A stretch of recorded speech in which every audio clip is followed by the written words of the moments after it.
Hello student, good afternoon. आप सभी कैसे हो? आशा करता हूँ कि आप सभी अच्छे होंगे। श्री करणी विद्या मंदिर उच्च माध्यमिक विद्यालय पोखरण के डिस्टेंस लर्निंग प्रोग्राम में आप सभी का स्वागत है। So welcome back to our third chapter. हमने थर्ड चैप्टर के थर्ड लेक्चर में मुख्य रूप से एंडोस्पर्म और एंडोस्पर्म के प्रकार, फंक्शन ऑफ एंडोस्पर्म, एम्ब्रियोजेनेसिस और डेवलपमेंट ऑफ एम्ब्रियो यानी भ्रूणोद्भव या भ्रूण का परिवर्तन में हमने द्विबीजपत्री भ्रूण का विकास, डेवलपमेंट ऑफ डाइकोट एम्ब्रियो के बारे में पढ़ा था। आज हम पढ़ेंगे डेवलपमेंट ऑफ मोनोकोट एम्ब्रियो यानी एक बीजपत्री भ्रूण का विकास। देखिए, एक बीजपत्री प्लांट में भ्रूण का परिवर्तन मुख्य रूप से द्विबीजपत्री भ्रूण परिवर्तन के समान ही होता है। यहाँ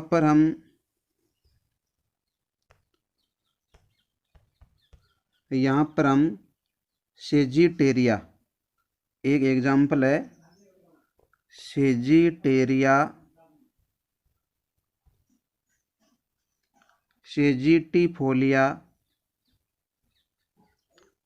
सेजिटिफोलिया में भ्रूण परिवर्तन का अध्ययन करेंगे। तो देखिए, एक बीजपत्री भ्रूण के विकास में हम सेजिटेरिया, सेजिटिफोलिया के भ्रूण परिवर्तन का हम अध्ययन करेंगे।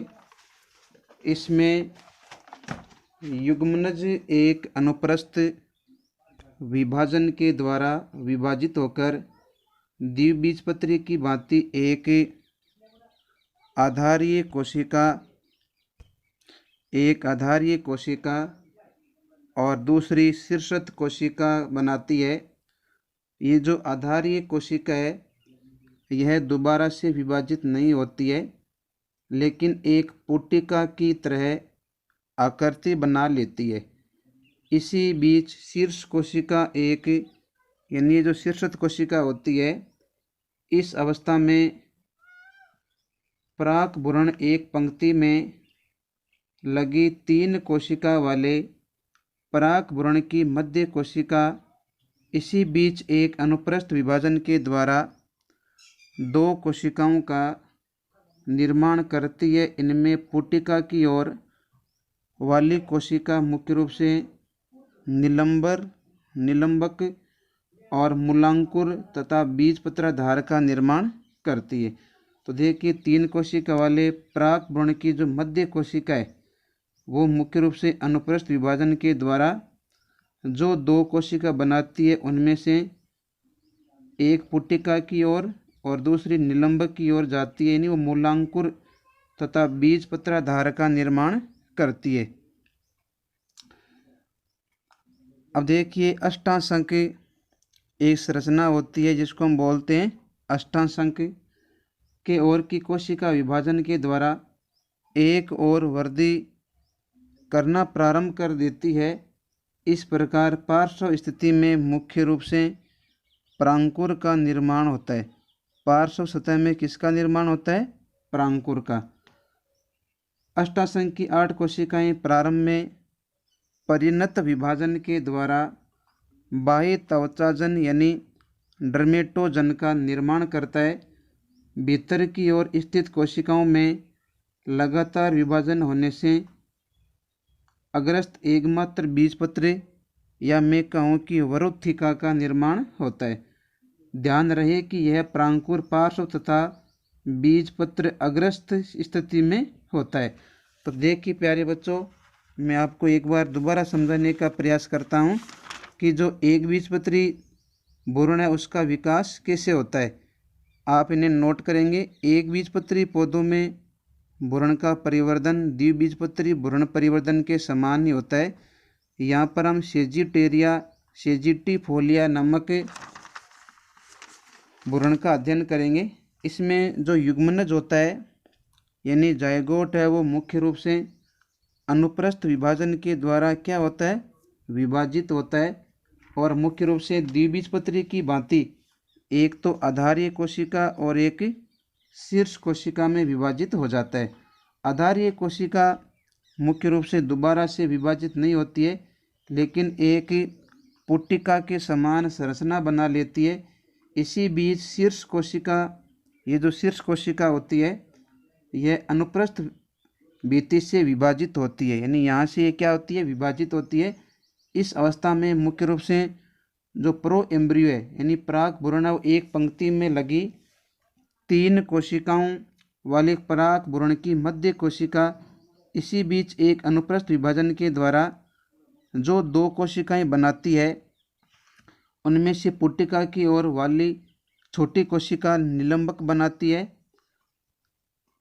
और बीजपत्रधार का निर्माण करती है। और देखिए ये जो चतुर्थांक है, इसमें कोशिका विभाजन के द्वारा वृद्धि करना प्रारंभ हो जाता है। इस प्रकार पार्श्व स्थिति में परांकुर का निर्माण हो जाता है। अष्टांग की 8 कोशिकाएं प्रारंभ में परिणत विभाजन करती है, जिससे बाहर की ओर इस रचना का निर्माण होता है, जिससे हम डर्मेटोजन कहते हैं। क्या बोलते हैं? डर्मेटोजन। इस डर्मेटोजन को मुख्य रूप से इस रचना का और नाम है जिसे हम बोलते हैं बाह्य त्वचाजन।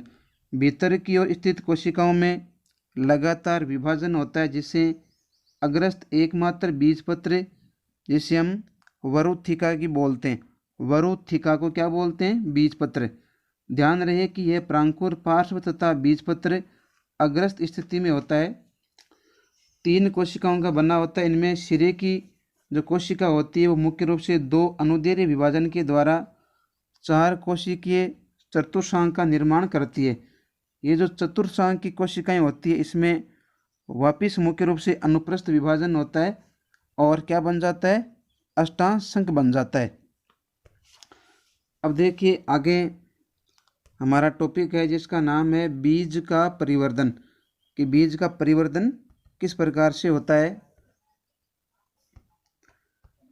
देखिए बीज के परिवर्धन से पहले एक टॉपिक पढ़ेंगे जिसका नाम है परिपक्व भ्रूण की संरचना। जो परिपक्व भ्रूण है, इसकी संरचना कैसी होती है? भ्रूण में मुख्य रूप से 2 बीजपत्र और एक भ्रूण अक्ष होता है। बीजपत्र के ऊपर वाला भाग बीजपत्रोपरिक कहलाता है और बीजपत्र के नीचे वाला भाग है वो बीजपत्राधार कहलाता है। बीजपत्रोपरिक के शीर्ष पर प्रांकुर होता है, जो अंकुरण के बाद प्रवाह का निर्माण करता है। चौथा है, प्रांकुरण के पास मूलांकुर स्थित होता है, यानी प्रांकुर के पास में मूलांकुर विद्यमान होता है, जो मुख्य रूप से जड़ों का निर्माण करता है। अब देखिए आगे हम पढ़ेंगे बीज का परिवर्धन।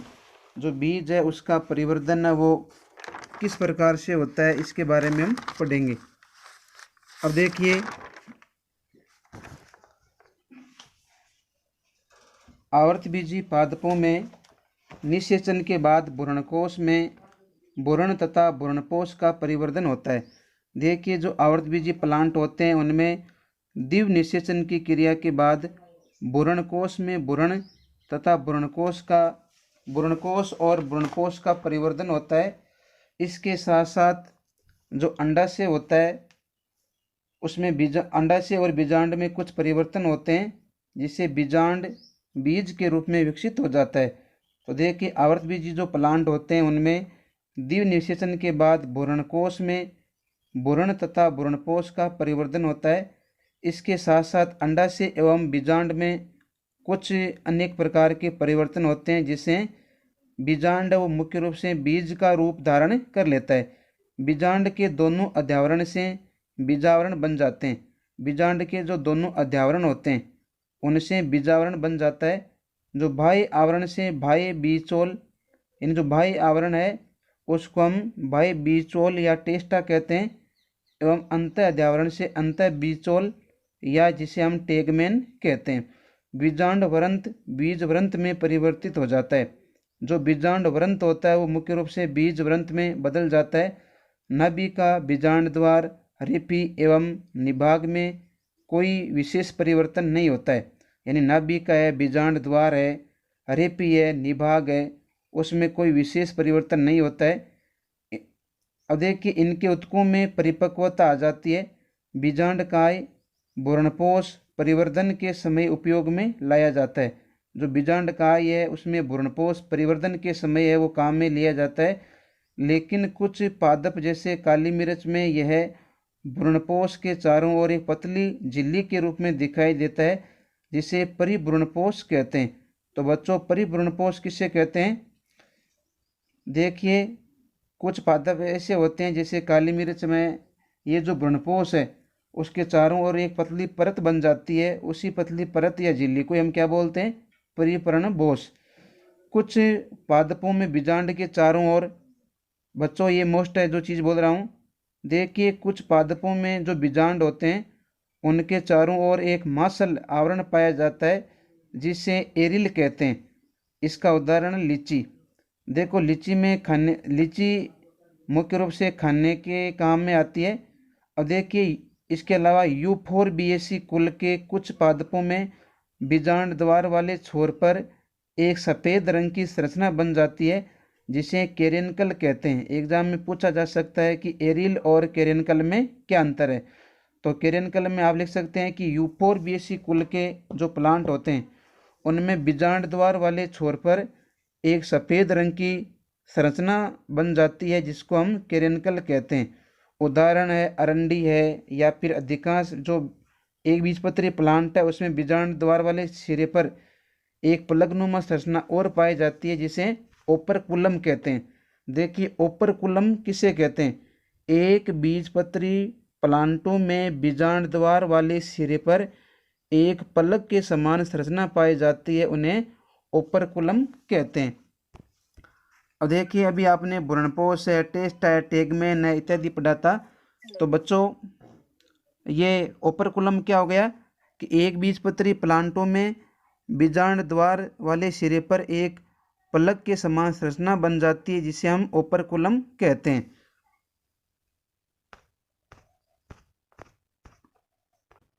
अब देखिए आगे, भ्रूणपोष की उपस्थिति के आधार पर बीजों के प्रकार। अगला टॉपिक है हमारा भ्रूणपोष की उपस्थिति के आधार पर बीजों के प्रकार। तो देखिए, भ्रूणपोष की उपस्थिति के आधार पर मुख्य रूप से बीज दो प्रकार के होते हैं। एक तो होता है भ्रूणपोषी और एक होता है अभ्रूणपोषी। तो देखिए, जो भ्रूणपोषी होता है उसको बोलते हैं एल्ब्यूमिनस बीज, और अभ्रूणपोषी को हम बोलते हैं गैर एल्ब्यूमिनस बीज। तो सबसे पहले अपन बात करते हैं भ्रूणपोषी या एल्ब्यूमिनस बीज की। तो प्यारे बच्चों, ध्यान से सुनेंगे। इस प्रकार के बीजों में भ्रूण परिवर्धन में उपयोग के बाद भ्रूणपोष शेष बचा रहता है, अतः ये बीज भ्रूणपोष युक्त होते हैं। यानी ऐसे बीज जिनमें भ्रूण के परिवर्धन के उपभोग के बाद में भ्रूणपोष शेष बचा रहता है एवं यह बीज भ्रूणपोष युक्त होते हैं, जिन्हें हम भ्रूणपोषी या एल्ब्यूमिनस बीज कहते हैं।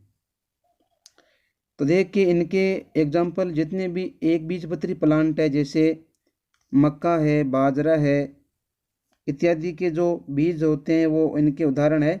एवं कुछ द्विबीजपत्री में भी है जैसे अरंडी। फिर दूसरा है अभ्रूणपोषी, जिसको हम गैर एल्ब्यूमिनस के नाम से भी जानते हैं। देखिए, गैर एल्ब्यूमिनस क्या है? इस प्रकार के बीजों में भ्रूण परिवर्धन के दौरान भ्रूणपोष का पूर्णतया उपयोग कर लिया जाता है। यानी ऐसे बीज जिनमें भ्रूण के परिवर्धन के समय भ्रूणपोष का पूर्णतया उपयोग कर लिया जाता है, अतः ऐसे बीज भ्रूणपोष रहित होते हैं। इनके एग्जाम्पल है जो अधिकांश द्विबीजपत्री बीज है जैसे मटर है, मूंगफली है, चना है इत्यादि। अब देखिए आगे हैं, ये चीज़ आप देखेंगे एग्जाम की दृष्टि से ये भी थोड़ा मोस्ट ही लग रहा है। बीजांड से बीज बनने के दौरान बनने वाले कुछ संरचनाएं या फिर बीजांड से बीज बनने के दौरान होने वाले परिवर्तन। देखिए, जो बीजांड वृंत है उससे बीजांड का भाग है जिसका नाम है बीजांड वृंत, बीज बनता है जिसका भाग है बीज वृंत। फिर है नभिका या फिर बीजांड द्वार। तो देखिए, जो बीजांड द्वार है उसे बीज द्वार बनता है। फिर है बाह्य अध्यावरण जिसको हम टेस्टा बोलते हैं, और अंतः अध्यावरण को हम टेगमेन बोलते हैं। और भ्रूणपोष मुख्य रूप से समाप्त भी हो सकता है और कुछ शेष भी हो सकता है। और द्वितीय केंद्रक से मुख्य रूप से भ्रूणपोष का निर्माण हो जाता है। देखो बच्चों, जो अंडकोशिका होती है ये तो होती है बीजांड का भाग, और बीज का भाग होता है बीज। तो इधर वाले भाग तो है बीजांड के भाग, इधर वाले हैं बीज के भाग। तो बीजांड के कौन कौन से भाग होते हैं? बीजांड व्रंत, बीजांड द्वार, बीजांड काय, बाह्य अध्यावरण, अंत अध्यावरण, भ्रूणपोष, अंडकोशिका और द्वितीय केंद्रक। ये सारे के सारे बीजांड के भाग हैं। और बीज के भाग है बीज व्रंत, बीज द्वार, परिभ्रूणपोष, टेस्टा, टेगमेन। और भ्रूणपोष जो समाप्त हो जाता है अपहर्षित अथवा उपस्थित भी हो सकता है। भ्रूण और भ्रूणपोष ये सारे के सारे बीज के भाग होते हैं। देखिए, जो परिपक्व अंडाशय होता है वो मुख्य रूप से फल का निर्माण कर लेता है। अब देखिए, अपन बात करते हैं फल का निर्माण, डेवलपमेंट ऑफ फ्रूट, फल का निर्माण।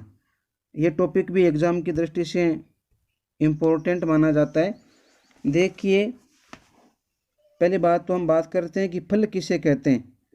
परिपक्व अंडाशय को हम क्या बोलते हैं? फल कहते हैं। देखिए, निषेचन के बाद अंडाशय का विकास फल के रूप में होता है। बीजांड एवं अंडाशय में हार्मोन संश्लेषण होता है, जिसके प्रभाव से अंडाशय भित्ति फल भित्ति में बदल जाती है। तो प्यारे बच्चों, निषेचन के बाद में अंडाशय का विकास वो किसके रूप में होता है? फल के रूप में। बीजांड एवं अंडाशय में कुछ हार्मोन का संश्लेषण होता है, जिनके प्रभाव से अंडाशय की भित्ति फल भित्ति में बदल जाती है। तो देखिए, कुछ हार्मोनों का संश्लेषण होता है जिनके प्रभाव से अंडाशय की जो भित्ति है वो फल भित्ति में बदल जाती है। ऐसे फल जो केवल अंडाशय से विकसित होते हैं उन्हें हम सत्य फल या वास्तविक फल कहते हैं। इन ऐसे फल जिनका निर्माण अंडाशय से होता है उन्हें हम सत्य या वास्तविक फल कहते हैं। वास्तविक या सत्य फल के उदाहरण आम है, अमरूद है इत्यादि। कुछ पादपों में फलों का निर्माण अंडाशय सहित बाह्य दलपुंज, दलपुंज या पुष्पासन से होता है, उन्हें हम आभासी फल कहते हैं। तो आभासी फल किसे कहते हैं? जब फलों का निर्माण निषेचित अंडाशय से न होकर पुष्प के किसी दूसरे भाग जैसे बाह्य दलपुंज है, पुष्पासन है आदि से विकसित होकर होता है, तो उन्हें हम आभासी फल कहते हैं। इनके उदाहरण सेब है, नाशपाती है। अब देखिए, अगला है अनिषेक फल। ये बहुत ही मोस्ट है। देखिए, कभी कभी अंडाशय बिना निषेचन के ही फल में विकसित हो जाता है, ऐसे फल को अनिषेक फल कहते हैं। तो देखिए, कभी कभी अंडाशय बिना निषेचन के ही फल में विकसित हो जाता है, ऐसे फल को हम क्या बोलते हैं? अनिषेक फल। और ऐसी घटना को हम अनिषेक फलन कहते हैं। तो देखिए, जब अंडाशय बिना निषेचन के ही विकसित होकर फल का निर्माण करते हैं तो यह क्रिया अनिषेक फलन कहलाती है, और ऐसे फलों को हम अनिषेक फल कहते हैं। जैसे केला है, अंगूर है, पपीता है, इस प्रकार के फलों में कभी भी बीजों का निर्माण नहीं होता है। तो देखिए, आजकल कुछ वृद्धि हार्मोन जैसे ऑक्सिन है, जिब्रेलिन है इत्यादि को वर्तिकाग्र पर छिड़कर अनिषेक फलन प्राप्त किए जाते हैं। देखिए बच्चों, आज वर्तमान समय में क्या करते हैं, कुछ हार्मोन जैसे ऑक्सिन है, जिब्रेलिन है का वर्तिकाग्र पर छिड़काव करते हैं और अनिषेक फल प्राप्त करते हैं। इस प्रक्रिया को हम प्रेरित अनिषेक फलन कहते हैं। ये परिभाषा आप नोट करेंगे। अब देखिए, इम्पोर्टेंट है अगला टॉपिक, बहुत ही मोस्ट है बच्चों, इन्हें आप नोट करेंगे। देखिए, हमारा टॉपिक है पीढ़ी एकांतरण, अल्टरनेशन ऑफ जनरेशन। देखिए, आवर्तबीजी पादपों के जीवन चक्र में दो परावस्थाएं पाई जाती है, बीजाणोद्भिद परावस्था और युग्मोद्भिद परावस्था। और यह परावस्था एक दूसरे के एकांतर क्रम में पाई जाती है, जिसे हम पीढ़ी एकांतरण या अल्टरनेशन ऑफ जनरेशन कहते हैं। तो बच्चों, अल्टरनेशन ऑफ जनरेशन क्या हो गया?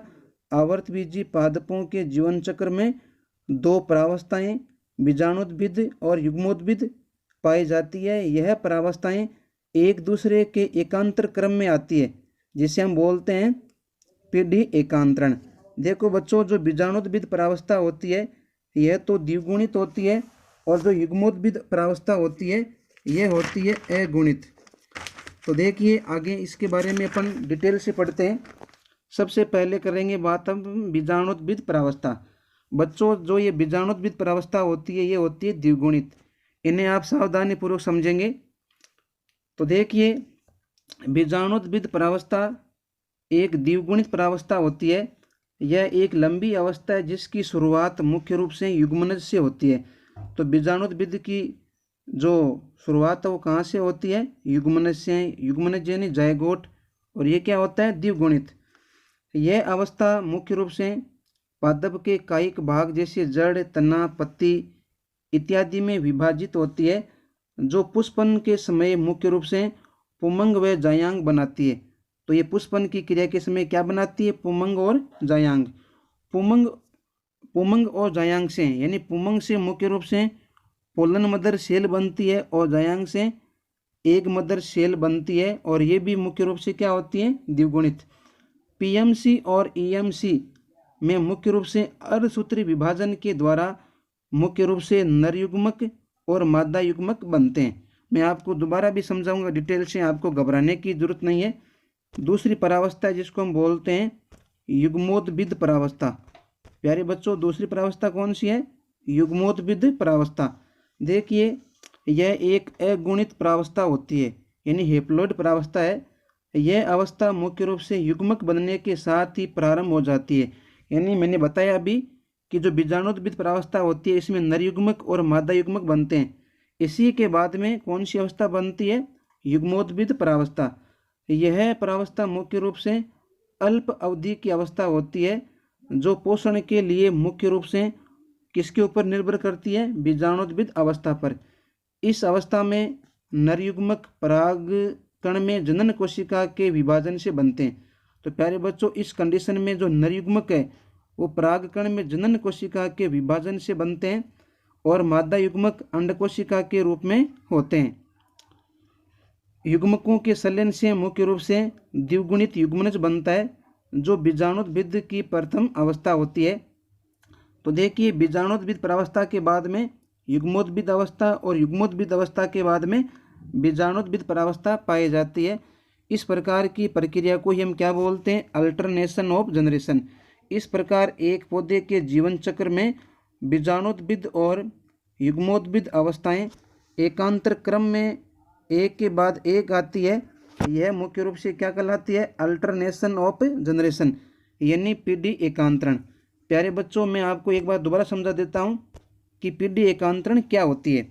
देखिए, आवर्तबीजी पादपों के जीवन चक्र में दो स्पष्ट परावस्थाएं पाई जाती है, बीजाणुद्भिद परावस्था और युग्मोद्भिद परावस्था। यह परावस्थाएं एक दूसरे के एकांतर क्रम में आती है, जैसे हम क्या बोलते हैं? पीढ़ी एकांतरण। देखिए, जो बीजाणुद्भिद परावस्था है वो एक लंबी अवधि की मुख्य अवस्था होती है, जिसकी शुरुआत मुख्य रूप से किससे होती है? युग्मनज से होती है। तो बीजाणुद्भिद परावस्था की शुरुआत एक द्विगुणित संरचना से होती है, जिसको हम क्या बोलते हैं? युग्मनज। यह मुख्य रूप से पादप के कायिक भाग जैसे कि जड़, तना और पत्ती में विभाजित होती है। कायिक वृद्धि के बाद में इसमें जनन परावस्था आती है। बीजाणुद्भिद परावस्था पुष्प धारण करते हैं, जो लैंगिक जनन में भाग लेते हैं, और नर जननांग पुंकेसर के परागकोश में अर्धसूत्री विभाजन के द्वारा लघु बीजाणुओं का निर्माण होता है, जो अंकुरित होकर नर युग्मोद्भिद का विकास करते हैं। इस प्रकार मादा जननांग जायांग के अंडाशय में उपस्थित बीजांड में अर्धसूत्री विभाजन के द्वारा गुरु बीजाणुओं का निर्माण होता है। यानी जो कायिक भाग है इनसे क्या बनता है? पुमंग और जायांग। पुमंग से पोलन मदर सेल और जायांग से एग मदर सेल बनती है। अब देखिए, जिनमें से एक गुरु बीजाणु मादा युग्मोद्भिद बनाता है। नर और मादा युग्मोद्भिद अगुणित परावस्थाएं होती है, जो कि पूर्णतः बीजाणुद्भिद पर आश्रित होती है। अब देखिए बच्चों, आगे अपन बात करते हैं। जो भ्रूणकोश है उससे अंडकोशिका बनती है, जो कि मादा युग्मक होता है। नर और मादा युग्मकों के संलयन से एक द्विगुणी संरचना का निर्माण होता है जिसे हम बोलते हैं जाइगोट। जाइगोट बीजाणुद्भिद की प्रथम कोशिका होती है। इसी से मुख्य रूप से बीजाणुद्भिद का विकास प्रारंभ होता है। इस प्रकार आवर्तबीजी प्लांटों में जीवन चक्र में बीजाणुद्भिद और युग्मोद्भिद प्रावस्थाएं एक के बाद एकांतर क्रम में पाई जाती है, जिसे पीढ़ी एकांतरण यानी अल्टरनेशन ऑफ जनरेशन कहते हैं। अब देखिए बच्चों, ये मैंने नोट्स के रूप में भी इसको संकलित किया गया है, आप इन्हें देखेंगे। और यहाँ पर कुछ परीक्षा की दृष्टि से महत्वपूर्ण जो प्रश्न है उनका भी मैंने संकलन किया है। एरिल एवं केरेनकल में अंतर बताइए, ये भी बहुत बढ़िया सवाल है। कहने का मतलब सारे प्रश्न अच्छे हैं, इन्हें आप अपनी नोटबुक में नोट करेंगे। ये सारे प्रश्न अच्छे हैं।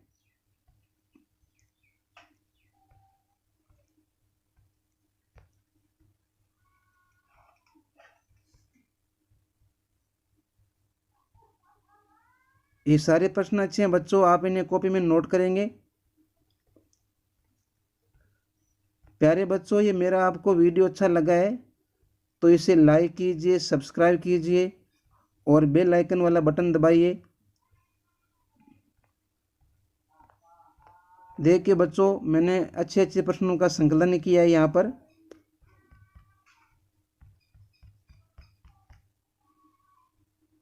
सारे प्रश्न आप ऐड करेंगे। अब आपको मैं शुरू से दिखा देता हूँ। ये इनकी संरचना वगैरह है, इनकी थ्योरी भी है, ये सारी चीज़ यहाँ पर ऐड की हुई है।